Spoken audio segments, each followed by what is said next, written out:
adalah masjid pertama yang ada di Sulawesi Selatan. Nah, ini sekarang masjid Dua Agel Kakangka ini dan Kabupaten ini itu dia berada di Kecamatan Somboopu, ya, Kecamatan Somboopu, Kabupaten Goa. Jadi sekarang kalian akan ajak antum untuk lihat apa saja ya yang ada dalam masjid ini atau bagaimana sejarahnya masjid ini. Baik, mari ikuti bersama Pak Rian.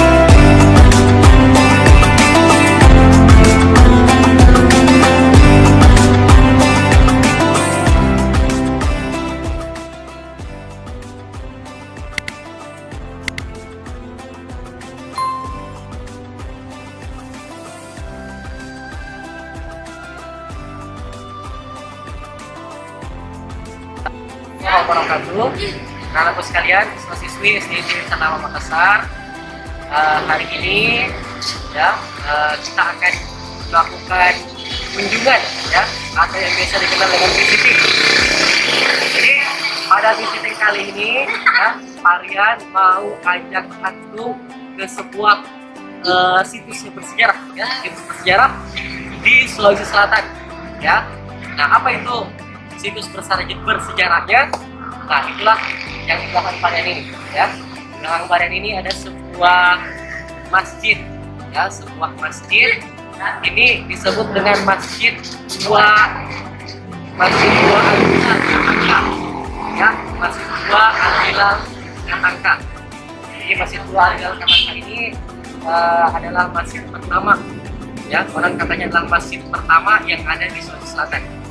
Nah, ini sekarang masjid Dua Agel Kakangka ini dan Kabupaten ini itu dia berada di Kecamatan Somboopu ya, Kecamatan Somboopu, Kabupaten Goa. Jadi sekarang kalian akan ajak antum untuk lihat apa saja ya yang ada dalam masjid ini atau bagaimana sejarahnya masjid ini. Baik, mari ikuti bersama Pak Rian.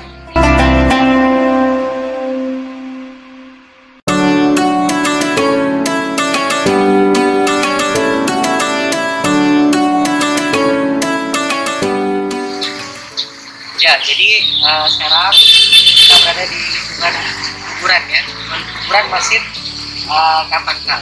Ya, jadi ini adalah makam para sultan ya, Sultan Goa ya. Kemudian ada juga ulama-ulama di sini ya, ulama-ulama tua di sini. Kemudian prajurit-prajurit ya, kemudian keluarga-keluarganya. Nah, di sini dimakamkan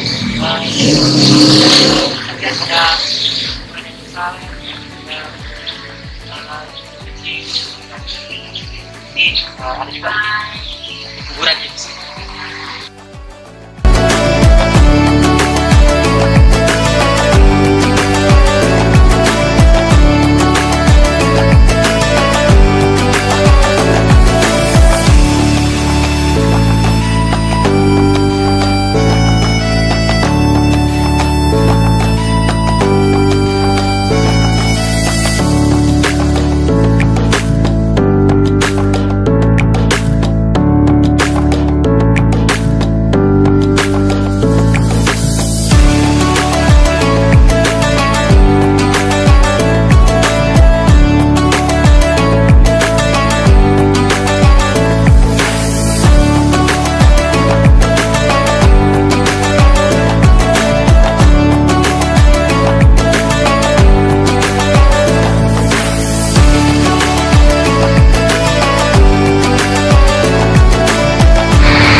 Sekalian, jadi samping Pak Rian ini ada sumur ya. Jadi ini sumur yang ada di lokasi Masjid Kakangka ya, Masjid dua kakak. Ya. Konon katanya ini sumur semenjak masjid ini didirikan sampai sekarang itu belum pernah kering airnya. Ya, bayangkan ini masjid sudah berdiri sejak tahun 1600, berarti sudah sekitar 400 tahun lebih masjid ini didirikan. Masya Allah, berarti dalam rezeki dari Allah, ya, Allah berikan rezeki berupa air, ya, karena ini masjid dijadikan tempat ibadah, orang perlu beribadah di dalamnya, maka Allah berikan rezeki berupa air yang tidak pernah berhenti mengalir.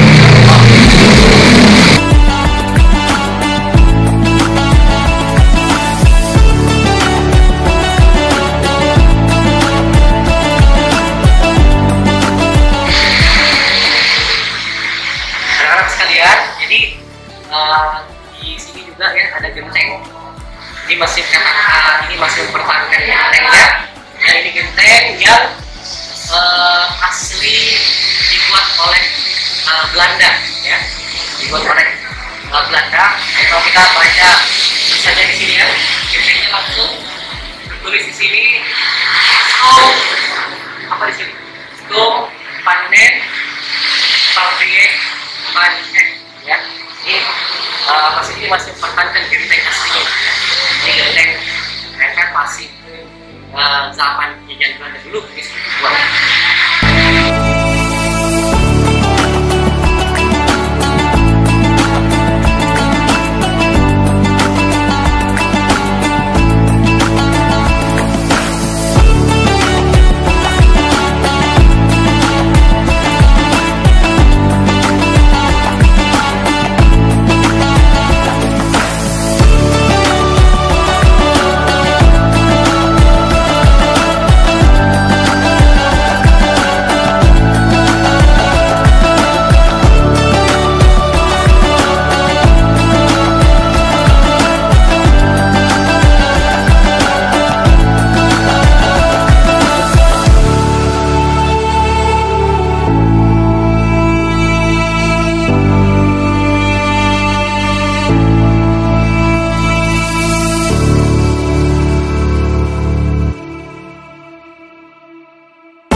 Merah-merah seperti arsitektur Cina.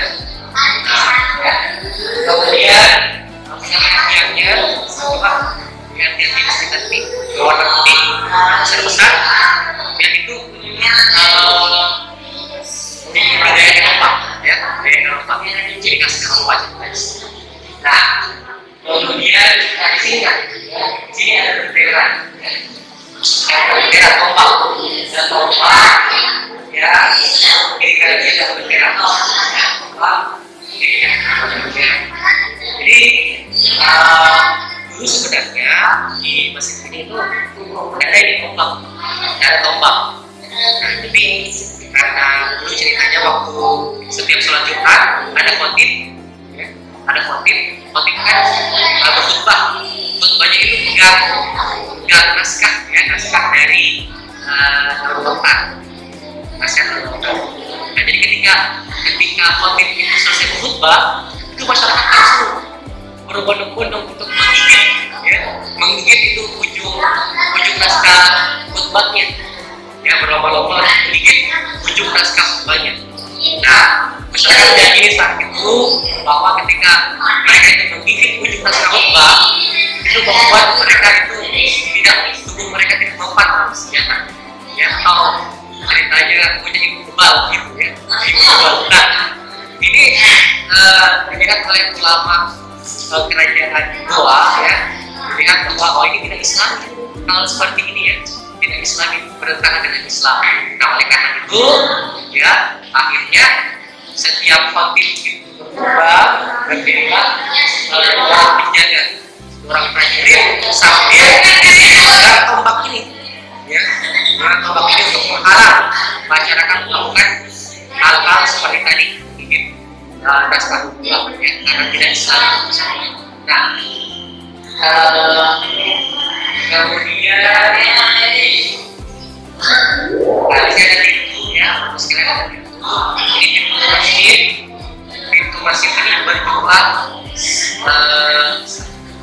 2, 3, 4, ya.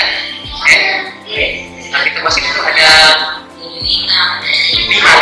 Nah, pintu masjid itu ada 5. Nah, 5 itu menggambarkan Islam. Islam kan? Kita masih tahu semuanya. Islam. Terus ini jendela. Perhatikan jendela. Ini juga jendela di sini atap dengan jendela. Karena menggambarkan apa? Menggambarkan iman. Iman jumlahnya 6. Nah, terus tiang-tiang ini ya, tiang-tiang warna putih besar ini, kalau kita lihat baik-baik, ya, dia ini berjumlah 4 buah pilar tiang. Nah, itu menggambarkan sahabat Rasulullah SAW, yang sangat utama. Khulafaur Rasyidin, ya, khilafah Rasyidah, dari jumlahnya 4 orang. Bahkan Umar, Utsman, dan Ali, ya, seperti itu. Nah, anak-anakku sekalian, jadi Masjid Tua Al-Hilal Katangka ini itu dibangun pada tahun 1603, ya, 1603 Masehi, ya, dibangun oleh Raja Goa yang ke-14, ya, atau Kesultanan Goa yang ke-14, yaitu Sultan Alauddin. Nah, ya, kalau antum mendengar nama Sultan Alauddin tentunya tidak asing, ya, insya Allah tidak asing. Kita mengenal Sultan Alauddin ini diabadikan dengan nama jalan, kan? Ada nama jalan Sultan Alauddin. Ada juga nama kampus, ya, nama universitas. Namanya Universitas Islam Negeri Alauddin, Makassar. Nah, dan Sultan Alauddin ini itu merupakan kakek dari Sultan Hasanuddin. Nah, ya, Sultan Hasanuddin sama-sama pahlawan, ya, dua-duanya. Sultan Hasanuddin. Nah, jadi Sultan Hasanuddin ini cucunya, ya, cucunya dari Sultan Alauddin yang membangun Masjid Katangka itu, ya, Masjid Tua Al-Hilal Katangka. Nah, anak-anakku sekalian, kemudian bagaimanakah sejarah pembangunan masjid ini? Nah, ya, jadi Parian akan sedikit bercerita tentang sejarah dibangunnya masjid ini. Jadi Masjid Tua Al-Hilal Katangka Sulawesi Selatan ini adalah masjid yang pertama kali, ya, masjid yang pertama kali ada di Sulawesi Selatan, ya, masjid yang pertama kali ada di Sulawesi Selatan. Itu dibangun tadi Parian sampaikan pada tahun 1603, ya, berarti sekitar 400 tahun lebih yang lalu dibangunnya. Nah, jadi ceritanya begini, ya. Dulu, ya, ada utusan ulama dari Minangkabau, ya, Minangkabau, yang ini merupakan utusan juga dari Kekhilafan Turki Utsmani, ya. Kekhilafan Turki Utsmani mengutus ini 3 orang ulama ini, ya, yaitu yang pertama adalah Datuk Fatimang, yang kedua adalah Datuk Ribandang, dan yang ketiga adalah Datuk Ditiro, ya, Datuk Fatimang, Datuk Ribandang, dan Datuk Ditiro.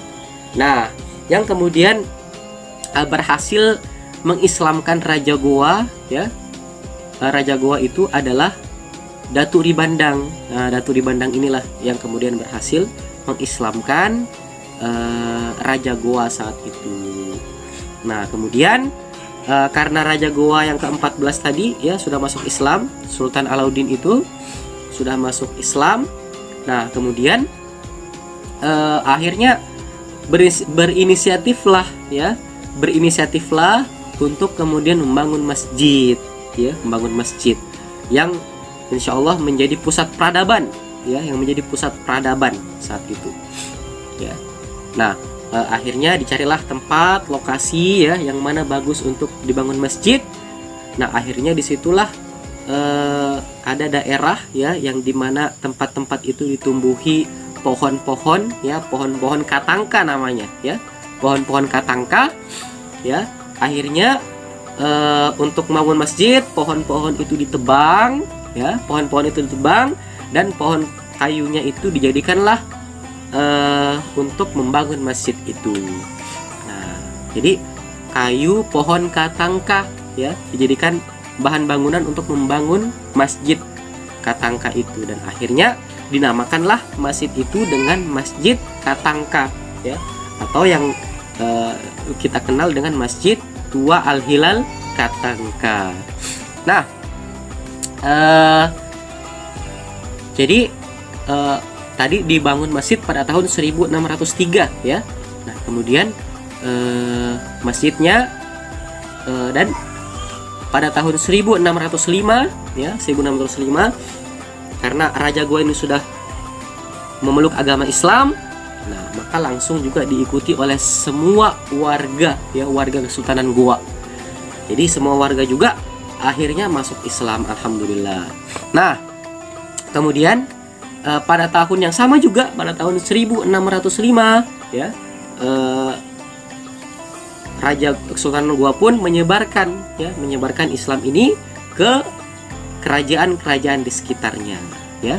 Yang kita tahu, ya, ada kerajaan Bone, ya, ada kerajaan Sopeng, ya. Jadi kerajaan-kerajaan di sekitar Kesultanan Goa itu akhirnya juga memeluk Islam, alhamdulillah. Nah, dan aku sekalian yang semoga dirahmati dan dimuliakan Allah Subhanahu wa taala. Jadi pelajaran yang kemudian bisa kita petik, ya, dari visiting kali ini adalah, ya, kita bisa melihat bukti, ya, bukti secara fisik, ya, bukti bangunan, ya, yang itu terjadi karena adanya dakwah Islam, ya, karena adanya dakwah Islam. Dulu, ya, dulu nenek moyang kita di Sulawesi ini belum memeluk agama Islam, ya, belum memeluk agama Islam. Mereka masih